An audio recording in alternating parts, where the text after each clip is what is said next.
শোনা, রেডিও খুব ভালো হয়েছে, শুনেছি এই রেডিও খুব ভালো হয়েছে।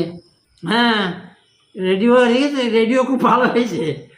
আসো না, রেডিওটা খুব ভালো হয়েছে, এবার গান বাজনা খুব ভালো হচ্ছে। হ্যাঁ, খুব ভালো। তুমি ভালো আছো? হুম।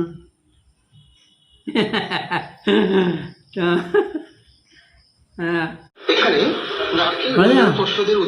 শোনা শোনা, এমনি সব ঠিক আছে?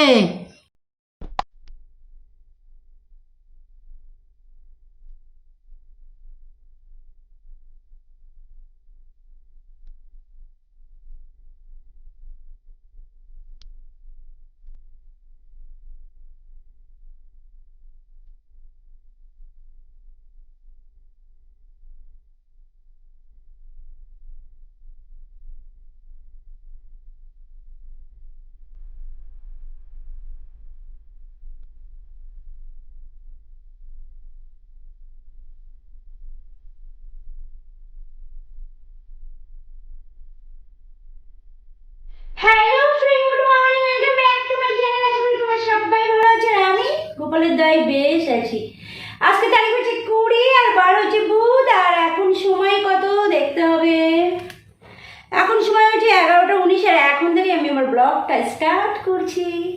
ভালো সময়, আজকে একদম ঠিকঠাক সময় ঠাকুর করে এসেছি। এবার রান্না বসিয়ে দেবো। আর তোমরা তো দেখেই নিলে বর কী কী বাজার পাঠিয়েছে। এখন দেখি কি রান্না করা যায়, ঠিক আছে? চলো রান্নাটা স্টার্ট করে দিই, আর দেরি নয়, তাড়াতাড়ি ঝটপট ঝটপট করো। তো দেখো বন্ধু, এইবার আমি একটু ওলগুলোকে খোসা ছাড়িয়ে ভালো করে এগুলোকে একটু ছোট ছোট করে কেটে নেব। কেননা আজকে আমি আমার গোপাল সোনার জন্য ওলের তরকারি রান্না করব। তো দেখো এই যে ওলগুলো কাটছি সব ছোট ছোট করে। তো তোমরা দেখতে থাকো, এইভাবে সব রকম যা যা আমি রান্না করব সব সবজিগুলো আমি কেটে নেবো। চলো।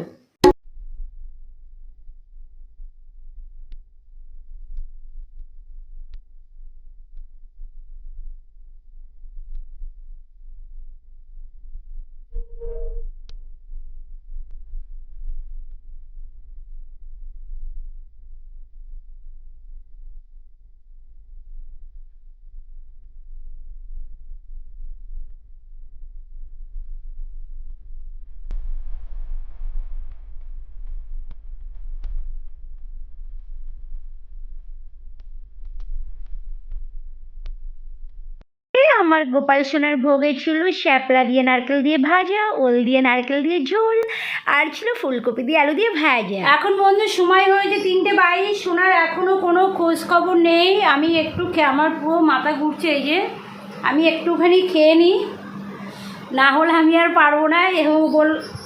মানে আসবে কখন তার ঠিক নেই। গেছে কালীঘাটে, কালকে যে কাজটা করতে গেছিলো ওটা আজকে সম্পূর্ণ করতে গেছে। আমি আর পাচ্ছি না, সকাল থেকে খাওয়া নেই।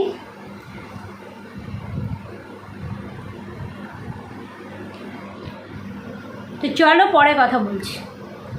আজকে আর মোবাইলটা ঠাকুর ঘরে নিয়ে যাইনি, কেননা সন্ধে দিতে দিতে তারপরে একটুখানি গীতা পড়লাম, একটু বই টই পড়ি। তোমরা এই কদিনে দেখে বুঝতেই পারছো একটু ঠাকুরের বই টই পড়ি, কিন্তু সবটা তো শেয়ার করা যায় না বই, তাহলে ভিডিও লং হয়ে যাবে। তাই এই অভ্যাসটা আমার দীঘা থেকেই ছিল। আমি রিসেন্ট কিছুদিন হলো এখানে আসার পর থেকে অনেক কাজের চাপ, বাড়ি টাড়িগুলো সব একা হাতে সব সামলাতে হয়, একা হাতে সব করতে হয়েছে। ওই জন্য অত আর মানে ঠাকুরের বই টই পড়ার সময় পেতাম না।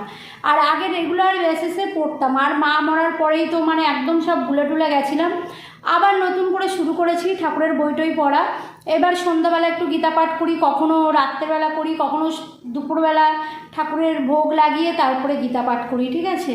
তো এখনও একটু সন্ধ্যাবেলা একটা অধ্যায় পাঠ করলাম, গীতার মাহাত্ম্য পাঠ করলাম, করে সন্ধে টন্ধে দিয়ে নিচে এসেছি। নিচে এসে নিচে ধূপ টুপ ধরিয়েছি, ধূপ ধরিয়ে এবার একটু সিরিয়াল দেখতে বসবো। তা অনেকক্ষণ তোমাদের সঙ্গে কথা বলা হয়নি, তাই আমি বললাম বন্ধুদের সঙ্গে একটু কথা বলি।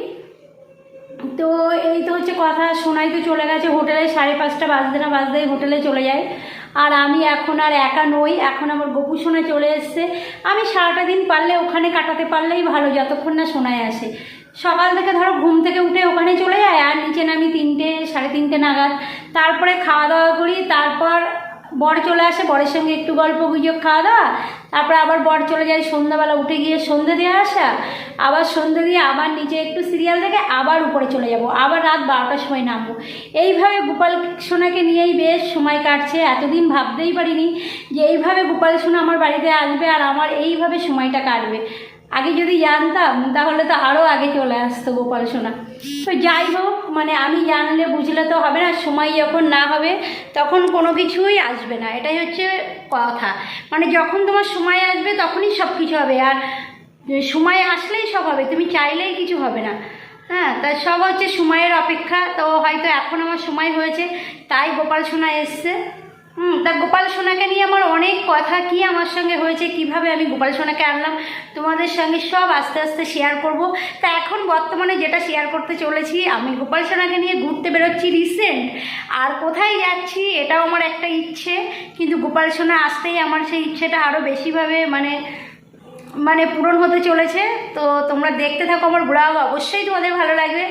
আর কোথায় যাচ্ছি না যাচ্ছি পুরোটাই তোমাদের সঙ্গে শেয়ার করবো, আর কীভাবে যাব, কেমনভাবে গোপাল সোনাকে আমি রাখতে পারবো, গোপাল সোনা কতটা আমাকে দয়া করবে, সেইভাবেই আমি তাকে সঙ্গে করে নিয়ে সব জায়গাতেই যাওয়ার ইচ্ছা। ঠিক আছে, তো চলো এখন একটু বসে টিভি দেখা যাক।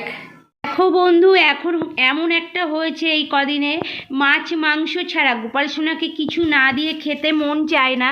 কিন্তু এটা পচা ছানা ছিল, তা পচা ছানা দিয়ে কিভাবে আমি কালাকাদ বানালাম, তো সেটাই তোমাদের সঙ্গে শেয়ার করলাম।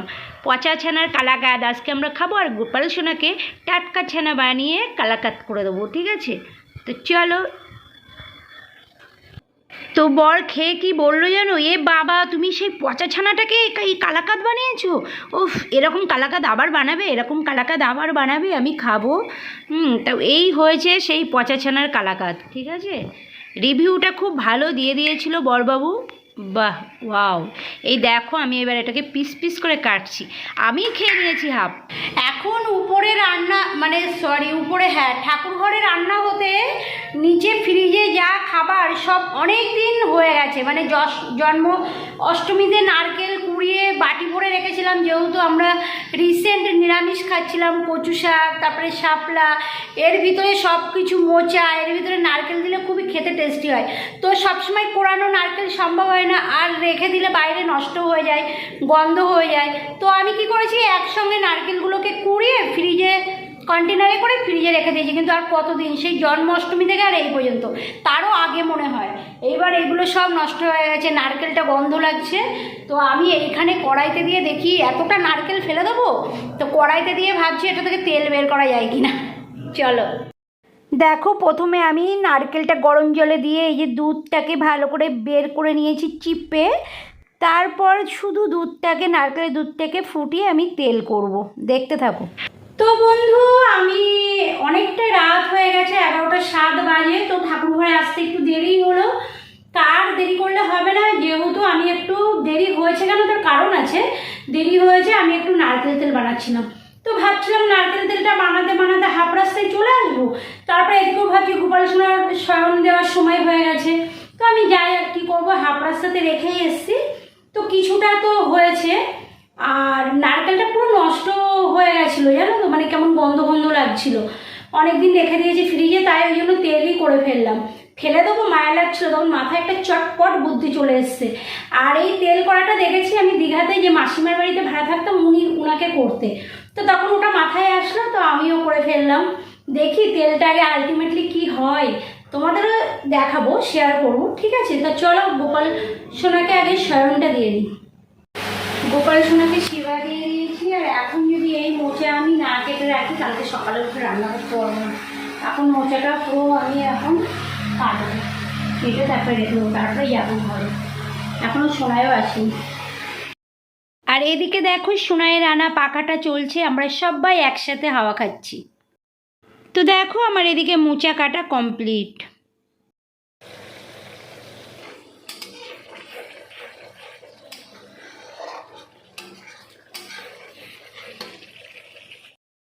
তো দেখো বন্ধু, আমি নারকেল থেকে দুধ বের করেছি আর দুধ থেকে আমি বের করে ফেলেছি অলরেডি তেল। উফ, কি গন্ধ, ঘ্রাণ, ঘরবাড়ি ম ম করছে। আর আমি একটা গ্লাসে স্টোর করে ফেলেছি, তো কি মজা। তো বন্ধু, এখন অনেক রাত হয়ে গেছে আর আমার এদিকে নারকেল থেকে তেল বের করাও হয়ে গেছে, মানে নারকেল থেকে দুধ আর তার দুধ থেকে তেল সব কিছু আমি বের করে অলরেডি ফেলেছি। তো এখন শুতে যাব, এখন অনেক রাত হয়ে গেছে, এখন বাজে 12:59 নাকি, ইয়েস 12:59 মানে একটা। আমার বর বলছে 150 টাকার গ্যাস ফিরিয়ে 25 গ্রামও তেল বেরোয়নি। এই তেলটা এখন আমি মাথায় দিয়ে ঘুমিয়ে পড়বো, ঠিক আছে।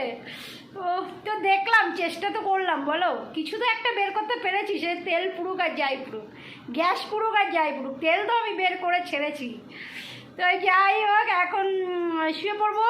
তেল বের করলাম, ওদিকে কালাকাঁদ বানালাম আজকে, মানে বাসি আসি যাচ্ছিল। বর বলছে বাসি ছানার এত সুন্দর কালাকাঁদ, কী আর বলবো, অপূর্ব খেতে হয়েছে, অপূর্ব।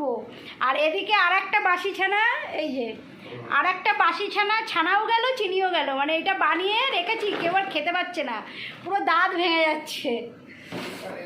এটা আমার বরের বুদ্ধি, বর বলে কি চিনি দিয়ে জাল দাও, জাল দিয়েছি আরও শক্ত হয়ে গেছে। চিনি দিয়ে জাল দিলে শক্ত হতো না, যখনই ছানাটা না একটু হালকা টক হয়ে গেছে আমি ওটা গরম জলে দিয়েছি, আর গরম জলে যেই দিয়েছি ছানাটা শক্ত হয়ে গেছে, মানে কীরকম একটা হয়ে গেছে, সেই আর একটা মিষ্টি আছে না পঞ্চ টাইপের, ওরকম হয়ে গেছে। যেই ওরকম হয়ে গেছে ওইটাকে যে আবার চিনিতে দিয়েছি ওর লোহার মধ্যে শক্ত হয়ে গেছে, মানে দাঁত ভেঙে যাবে এরকম অবস্থা। আর আমাদের তো দাঁত এমনিই সব ভাঙা। আর যাই হোক, চলো, অনেক বকবক করে ফেলেছি, ঠাকুর ঘরে গেছিলাম। আর আমি জানো তো এই জিনিসটা জানি না, মুচা কেটে নুন দিয়ে রেখে এসেছি, নাহলে সকালে রান্না করতে পারবো না। কিন্তু মুচাটা থাকবে কি না বাইরে জানি না, জল দিয়েছি, ওই জন্য আবার ফ্রিজে ঢুকিয়ে রাখলাম। আর ফ্রিজে ঢুকালে কী হয় বলো তো, সিদ্ধ হবে কি না কালকে, তাও আর একটা সমস্যা, মানে কত রকম যে সমস্যা আর সমস্যা।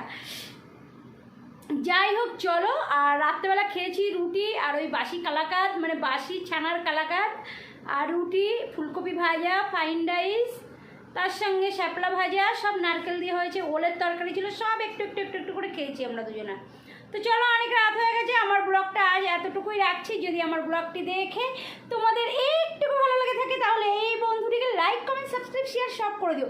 আর পাশে থেকে বেল আইকনটা অবশ্যই টান করে বাজিয়ে দিও, যখনই কোনো ভিডিও দেবো নোটিফিকেশন যাবে, প্রথম ভিডিও তোমরা দেখতে হবে। তাহলে আজকে টাটা বাই বাই আমার ব্লগ যেমন ফ্রেন্ড, আর তোমরা সবাই ভালো থেকো, নিজের খেয়াল রেখো, টাটা, চলো বাই বাই।